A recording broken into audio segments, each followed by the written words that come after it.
welcome to my channel. I'm your favorite cousin, but are you mine? If not, make sure you like, comment, subscribe, and share the video. Join the fam. So today is Monday, which means that I'll be doing a mental health Monday video. You see my face because I don't feel like grabbing clips and videos to go with what I'm saying. I don't feel like doing all this shit. So let's get into this mental health check. So today I won't be using the little thing graph because I don't need it. So how I'm feeling today, I'm feeling great. It's Valentine's Day. I don't have a Valentine, but that's fine. I'm recording a day before, just so you know. But I'm pretty sure tomorrow I'll be feeling great as well. So I don't have any feelings that I need to work through currently. I did watch I May Destroy You by Michaela Cole. I don't know how to pronounce it. And I did have a few epiphanies about some things in my life. I'm also working on writing a book that really stimulated some creative ideas as far as where my writing can go with this book that I want to work on. Okay, so in this video, I really didn't know where I wanted to go, because at first I was just going to talk about redlining in Chicago, and then I was going to talk about Austin Boulevard, in particular the Austin neighborhood of Chicago. That's where I grew up. I was going to talk about that and how Austin Boulevard separates Chicago from Oak Park and how it's so different. But then I started reading about the 1919 race riot in Chicago, and it kind of sucked me in. So I'm just gonna focus on that. So for context, leading up to the race riot in Chicago, we had what historians call the Great Migration, and that's when a lot of African Americans were migrating from the South and moving up north to different states in hopes of finding better job opportunities and a better life for themselves and their families. But when they got up here, they realized that it was very segregated and it was still racist. Even though they didn't have to be sharecroppers up north, there weren't any fair working conditions at the jobs if they had those opportunities to begin with. And then you can see the beginnings of the ghetto being formed in these inner cities where these Black people migrated in hopes to live in a better life. So that's the context. White people were mad as hell that Black people were moving up north from the South, and they wanted to be segregated and not interact with us. So there were racial tensions rising up everywhere in the North because they just didn't want Black people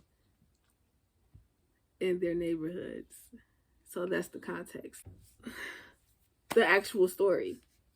So the race riot in Chicago began July 27th in 1919 when at the 29th Street Beach, there was a 17-year-old boy named Eugene Williams, and he was on a makeshift boat, or some people call it a raft or whatever they called it. He was on one of those, just floating in Lake Michigan or whatever, and he unknowingly crossed an invisible racial line, and he crossed into an imaginary white territory. And there was this white man on the beach that got mad, and he was throwing rocks at Eugene, and Eugene got hit in the head, and unfortunately he ended up drowning due to his injuries of being hit in the head. Police were called to the scene, and they didn't give a damn because a lot of witnesses, black witnesses, identified the white man who killed Eugene Williams, and the police refused to arrest this white man because black people were reporting this white man, and the police was also white. So he refused to arrest the man. Shortly after, Irish gangs instigated the race riots and or the race war in Chicago. Consequently, they ended up destroying black neighborhoods and property. One of these people who was participating in this activity was allegedly Richard J Daley. He was part of an Irish gang back then in Chicago, and his supporters have denied that he has had any part of it. But my thing is, when those kind of things are happening and it's just chaos all around and no consequences from it, it's easy to get lost in a crowd and do whatever the hell you want to do because there are no consequences. So you can't tell me that Richard J Daley wasn't allegedly a part of this. And he eventually grew up and became mayor of Chicago, and he also had children who grew up and became participants in American politics. They were going into these black neighborhoods and basically messing them up, destroying them, black neighborhoods, properties, killing black people, just causing, just wreaking havoc for black people. Back to these Irish gangs, they were in the black neighborhoods basically fucking it up, but they didn't realize that black soldiers had came home from the war. So when they were coming into these neighborhoods thinking that they were just gonna, destroy all of this stuff, they were shooting at these black people. Little did they know these soldiers were shooting back. So not only did black people get killed, but white people got killed as well as a result because they were shooting back. I have this poetry book by Ewing. I love her. She is amazing. I love her work. I have to get more of her books. She did a lot of different poems about this race war in Chicago. So as you know, with these kind of things, you get different images, pictures taken, and people save it, or whatever the case is. You also have to think about the mental implications of things like this. Like, I knew that there was a race war in Chicago, but I didn't know the details about it because they don't teach us this in schools. So when I was reading and researching everything that was going on here, to find out that one of the very participants of this race war in Chicago later grew up and became a mayor, that hit me like, whoa. Like, on top of my knowledge that Chicago is one of the most segregated cities in the North, like my city, the place where I was born and raised, this is happening. Like, it's not just in the South where there are races like this. So that's a smack in the face. It makes me think about how the segregation and redlining and things of that type of nature affected my education as a kid. CPS in the neighborhoods, Chicago public schools, it's not a great school system. So growing up, I was way behind.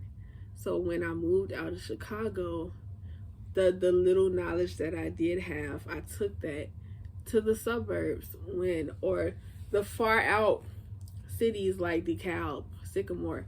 So when I moved out there, my CPS knowledge really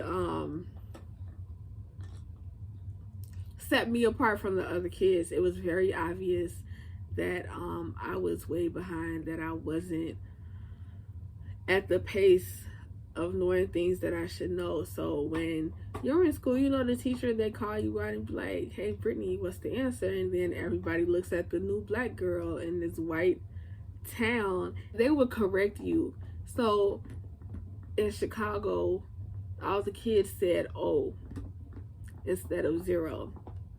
We were like, oh, that's O, 1, 2, 3, 4, 5, 6, 7. Like, I had my accent, it was still fresh. I don't have it ain't as strong as it was back then, because I've been through college. I've had the code switch. I kind of lost my sauce a little bit. But so they would call me out, I'd be like, oh, it's 0 times 1 or something like that. And I'd be like, oh, it's O. And they'd be like, it's O. O is a letter. What is 0 times 1? I'd be like, it's O. And then like I would feel my body getting hot from anxiety and embarrassment. And they'd be like, you mean 0? Say 0. Say 0. And it's like, that's embarrassing. I also had to leave my classroom and walk outside the school building and walk to like the backyard of the school to this trailer where I got like special education, one-on-one tutoring, because I was that far behind. Like, you know how alienating that is for me to be the only kid that has to leave out the classroom while everybody else does what they do. That was so alienating. So to think about how the school funding and how they do that boils all the way down to like the mental health, mental well-being, the psyche of a little kid who was disadvantaged all her life and then put in an environment around other kids who didn't have to deal with those obstacles. That's very alienating and embarrassing. So I had to deal with that. Another thing that racial segregation and stuff that was happening back then made me think about was a time when I was an undergraduate at this school. We'll call it CI. We're gonna reverse the letters. We're gonna call it CI. I was a tutor at the writing center. So basically I helped people write English papers or whatever, what have you. I helped them do that. It was Black History Month. And they were passing around these calendars that was supposed to celebrate Black History Month.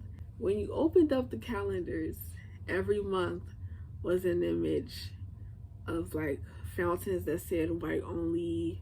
You flip the page to the next month, it would be pictures of dogs attacking the black people. Flip the page, it would be a picture of a noose or somebody being hung. Flip the page, it'll be pictures of police cars and the policemen in the cars dragging a black dummy attached to the car, just dragging it. That was another picture.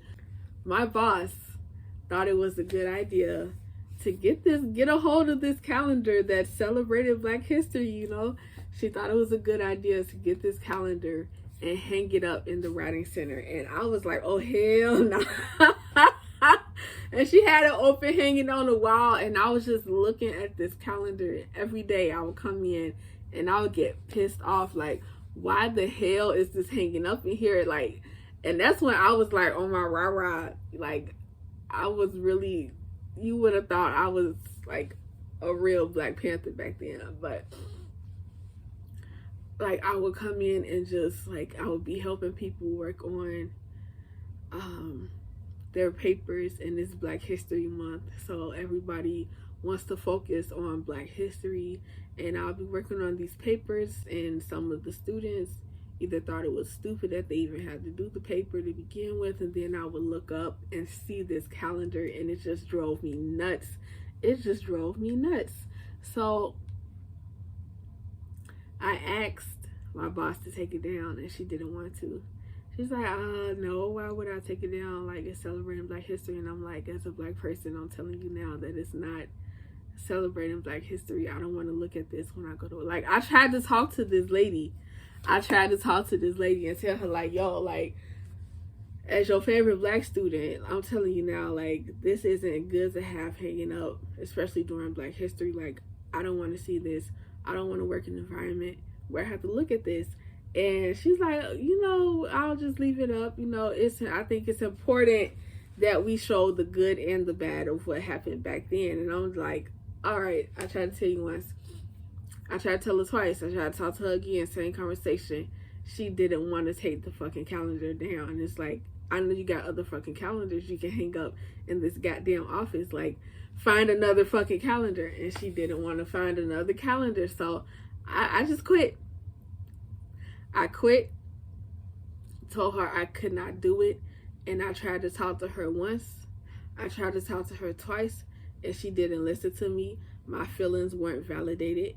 And I quit, and I sent her an email saying, this is why you wouldn't take the calendar down. I cannot work in a hostile environment like this. And I sent her articles about why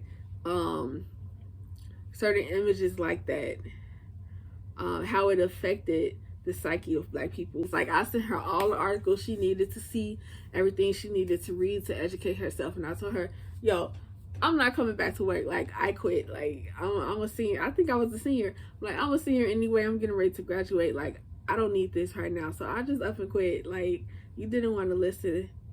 I'm done. And she wanted to, like, take me out to dinner to talk about it and try to get me back and all this other stuff. I used to clean her house and that's another thing. Like, that was a whole nother thing. Like, I used to go to her house on the weekends and clean her house for extra money because I was a broke college kid. So me just even thinking about that, like, yo, this lady is hanging this calendar up. She doesn't see anything wrong with it. Then for little money, like a little, it wasn't even that much. I'm going to your house to clean up your nasty ass house for money on the side. Like, it just all wasn't sitting right with me. So the history of these kind of things can, like, really negatively affect people. You really don't understand. You really don't understand. So that's why you have to be compassionate to people who have gone through things, like, as a group, because you don't know what's going through somebody's head when they see these images. So I'm just, like, going on a winding, twisting rabbit hole. You can also talk about how not everybody is desensitized to this kind of stuff, and you have to take that into consideration when you like post images, share images, and talk about things. Like, not everybody is desensitized. So I hope this video helped you learn a little bit about the history of Chicago. I need to get, like, a desktop with a lot of storage so I can sit and do, like, video essays and give you longer breakdowns of historical things. But right now I'm on my phone and I'm working with limited storage. So this video is long enough. That's the end of the video. Thank you for watching. Again, make sure you like, comment, subscribe, and share the video. Be my favorite cousin, please. I need the support. For real. I hope you have a good rest of your day. Watch the rest of my videos. And that's it. Keep on drifting.